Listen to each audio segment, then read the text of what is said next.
Welcome back to Reddit Tales. Today's story is about a guy who got turned into a viral joke while he was asleep, and what happened when he chose quiet self-respect over public drama. As you listen, think about whether you would have left the first time your partner used you for clout. Throwaway account for obvious reasons. I'm Alex, 28, working IT support in a mid-sized city. I've always been the steady type. Reliable job, gym routine, not big on social media drama. About 2 years ago, I met Sarah through mutual friends. She was 25, bubbly, and chasing her dream of becoming a full-time influencer. Back then, she had around 50,000 followers on TikTok, mostly lifestyle content and comedy skits. I fell hard. She seemed genuine. I liked supporting her ambition. From the start, I was all in. I covered rent when she couldn't. I bought her a decent camera and lighting setup out of my savings, a couple $1,000s I'd been sitting on for emergencies. I edited her videos late at night after my shifts, suggesting ideas and helping tighten the jokes. I even turned down a promotion that would have required relocating because she told me she needed stability here to grow her audience. "You're my rock, Alex," she'd say, cuddled into me like she meant it, and I believed her. But over time, the tone changed. About 6 months ago, her account hit 100,000 followers. That's when she started talking nonstop about authenticity and relatable content. She also started comparing. She'd scroll her feed and point out ripped, charismatic influencer guys with flashy lifestyles. "Look at how he engages his audience," she'd say. It always sounded like a compliment to him and a quiet insult to me. "You're so comfortable, Alex," she said one night. "It's cute, but sometimes I wonder what it would be like with someone more on my level." I brushed it off as stress. I wasn't trying to compete with strangers on her phone. I was trying to build a real life with her. Then the emotional abandonment started. She'd stay out late at networking events with other creators, coming home tipsy and distant. Her posts got flirtier. Dancing videos, vague captions like, "Who wants to join?" Guys commented constantly. When I said it felt disrespectful, she rolled her eyes. "It's engagement, babe. Don't be insecure." That line is always convenient for the person doing the disrespecting. One night I noticed she'd been messaging a guy named Jake, another influencer in our city with a bigger following. Nothing explicit, but a lot of hearts and late-night chats. I confronted her gently. She waved it off. "He's just a collab partner. You're overthinking." Then came the thing that ended it.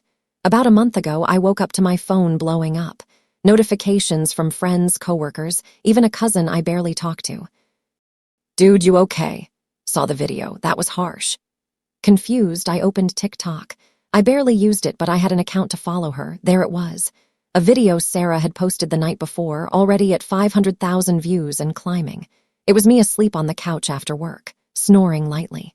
Hair messed up. Mouth half open. The kind of unflattering sleep face every human being has at some point.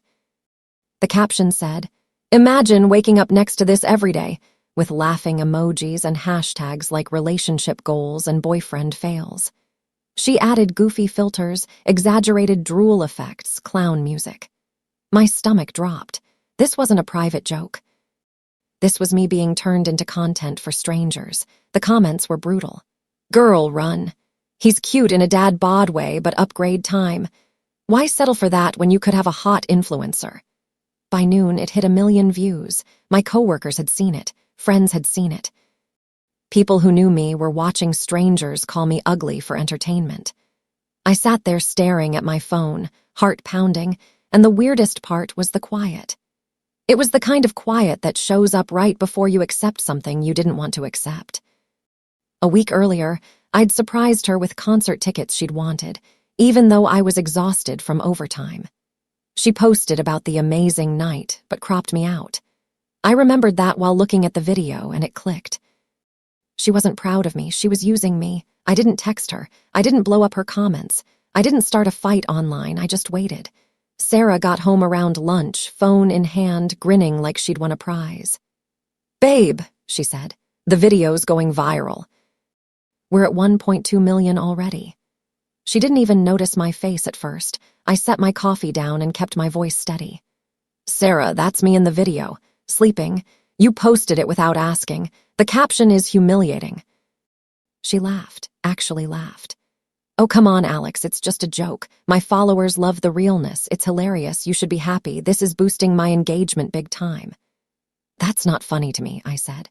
"People are dragging me, calling me a loser." She rolled her eyes, crossed her arms. "You're being sensitive. This is my career. You knew that when we started dating. If you can't handle a little fun, maybe you're not cut out for this world." Then she added, like it was nothing, "Jake thought it was genius. He said it'll get me collabs." I looked at her. "Jake," I said. "The guy you've been messaging." She shrugged, smirking. "Look, Alex, you're great and all, but yeah, I've been talking to Jake. He's exciting. He gets the influencer life. You're predictable, safe. I need someone who matches my energy, not drags it down." Her words hit hard, but what hit harder was how easy they came out of her mouth, like she'd been waiting to say it. And in that moment, I didn't feel like arguing. I felt like waking up. This is the part where a lot of people try to negotiate their own respect back. It never works. I nodded once. I let the silence sit, and then I made a decision. While she was in the shower, humming like nothing was wrong, I packed quietly. Not dramatic, not rushed. Methodical, clothes, laptop, the few things that were mine. The camera gear I bought, I left. Let her keep the props she used to build her life. I wrote a short note. "I deserve better than being your punchline. Goodbye."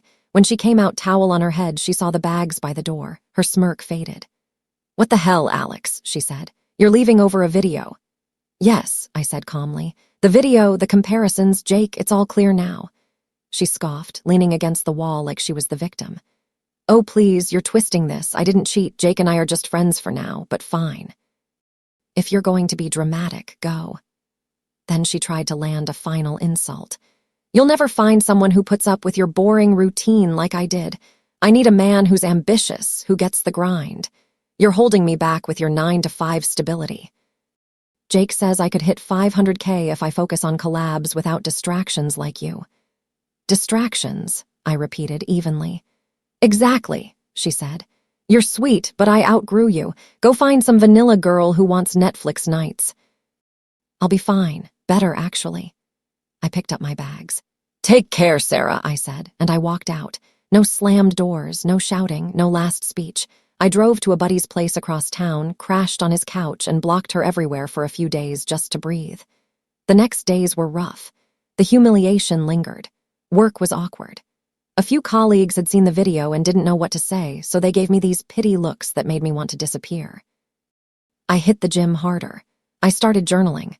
I sat with the betrayal instead of trying to distract myself from it, and slowly, the silence became a kind of peace.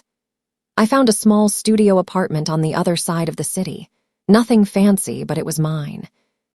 No ring lights, no staged couple shots, no feeling like I was always being filmed. Work became my anchor. Without the late night editing and waiting up for her networking events, I actually had energy.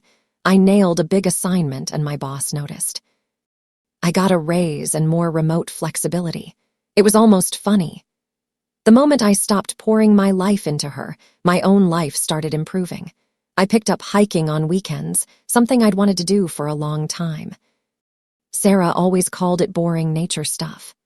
The first time I went alone, the quiet felt heavy. After a few weeks, it felt clean. I also saw a therapist a few times, not because I was broken, but because I didn't want to carry her voice into my next chapter. One thing my therapist said stuck with me. "You're not the punchline." Meanwhile, karma didn't show up as revenge, it showed up as consequences. That viral TikTok backfired. At first, the comments were the usual laughing crowd. Then the tide turned. People started calling her out. "This is mean. Why are you humiliating your boyfriend for clout?" Bullying disguised as content. Her replies filled with hashtags like toxic influencer and respect your partner. Views climbed, but her reputation dropped. Sponsors backed off. A small brand she'd been working with quietly stopped posting her. Then Jake became a real part of her life. From what mutual friends said, she moved in with him quickly and started posting couple content without showing his face. She wanted everyone to believe she'd upgraded. But Jake wasn't a prize. He was a problem. He got controlling fast, criticized her ideas. Demanded she feature him more. One night, during a live stream glitch, people caught audio of him yelling at her before the feed cut. Clips spread. People dragged them both. A week later, Jake vanished, posted a story about focusing on solo growth and tagged a new girl. Sarah was left scrambling. Followers dropped. Bills piled up. She sold some gear. Friends said she looked rough, isolated, posting desperate Q and A videos that flopped. I didn't gloat. I didn't post about it.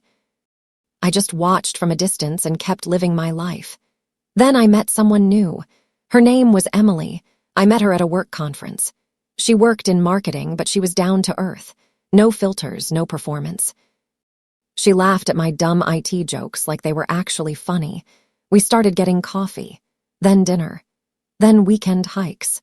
One day she looked at me and said, "You're steady in the best way." And I realized how much I'd been taught to feel ashamed of being normal. That's when Sarah came back. About 2 months after I left, the first message came through. I had unblocked her by then because silence was enough of a boundary for me. I didn't need to hate her, I just needed distance. It started small. "Hey, Alex, miss you. That video was dumb. I deleted it. Can we talk?" I didn't reply, then voicemails. "Jake fell apart. He was awful, not like you. I see now how good we had it." Then the hook. "Alex, I need help." Rent's due. Sponsors bailed after the backlash. You know how hard this is. That's when it got clear. She wasn't reaching out because she respected me. She was reaching out because she missed the safety net. A week later, she showed up at my new apartment. She must have gotten the address from a mutual friend. I opened the door and barely recognized her. Makeup smudged, eyes tired, like the influencer gloss had cracked. "Alex," she said, like she was relieved. "Thank God. Can I come in?" I stayed in the doorway. "What do you want, Sarah?" She fidgeted and started spilling it all out. Jake took money. Jake ghosted. Her followers hated her. The comments were brutal. Then she said it. "But you," she said, voice soft. "You were safe, reliable. I realize I threw it away. Let's try again. I'll change. No more videos about us." It was almost impressive, the way she framed my stability as a consolation prize after mocking it for months. "That's on you," I said evenly. "You chose Jake. You called me a distraction." She stepped closer, desperate. "I was wrong," she said. "Influencer life is fake. Please, Alex, I need you." And there it was again, not love, need. When I didn't melt, her anger flashed. "How dare you ignore me like this?" she snapped. "After everything I did for us, you're acting like a child." I looked at her calm. "You did for us," I said. "You humiliated me for likes." Then I ended it. "Goodbye, Sarah." I closed the door. I locked it. She banged once and yelled, "You'll regret this." Then she switched tactics. Her sister and mom started calling and texting like I owed Sarah redemption. "Alex, you're being cruel." Family sticks together. "You overreacted to a joke." I answered one call just to shut it down. "Mrs. Last Name," I said, respectful but firm. "Sarah chose her path. She mocked me publicly. I'm not responsible for her consequences." Her sister jumped in, angry. "Oh, get over yourself. You're punishing her for growing her brand. Pathetic." I couldn't help it. I stayed calm, but I spoke the truth. "Funny," I said. "That's what she said about me." Then I blocked them all. The final closure came at a party, a mutual friend's birthday, neutral ground. I went because most people had sided with me after the full story came out. Emily came with me. Sarah showed up too, probably hoping to corner me. She looked rough, hair unkempt, outfit mismatched. Like she didn't know how to be herself without an audience. She spotted me and walked over fast. "Alex," she said, "we need to talk privately." I stayed seated, composed. "No, say it here or not at all." She glanced around, voice low. "Please," she said. "I see now. You were the best thing I had. I'm in therapy. I'm trying to rebuild. Let's start over. No more online stuff. I miss us." Emily came back from the kitchen then and sat next to me with a smile. Nothing dramatic, just calm support. Sarah's eyes widened. The contrast hit her hard. I stood up, not angry, just finished. "Sarah," I said, "that chapter is closed. I built a life where you're a lesson, not a place I return to." She tried to speak, stumbling over her own words. First she said she outgrew me, then she said she didn't mean it. Then she said she was just lost. I didn't argue. "I'm not your backup plan," I said. "Don't contact me again." Her face tightened. She muttered something and stormed out, and that was it. Not because she got punished, not because I won, because I finally chose myself. Here are the lessons from this story. Lesson 1, if someone humiliates you for clout, that's not love. That's exploitation. Lesson 2, being steady is not a flaw. It's a rare kind of maturity. Lesson 3, when someone tells you you're a distraction, believe them and remove yourself. Lesson 4, silence is a boundary. It's also a test. People who only value your reactions will panic when you stop reacting. Lesson 5, the right partner won't need captions to respect you. What would you have done if you woke up to a viral video of yourself being mocked by the person you trust?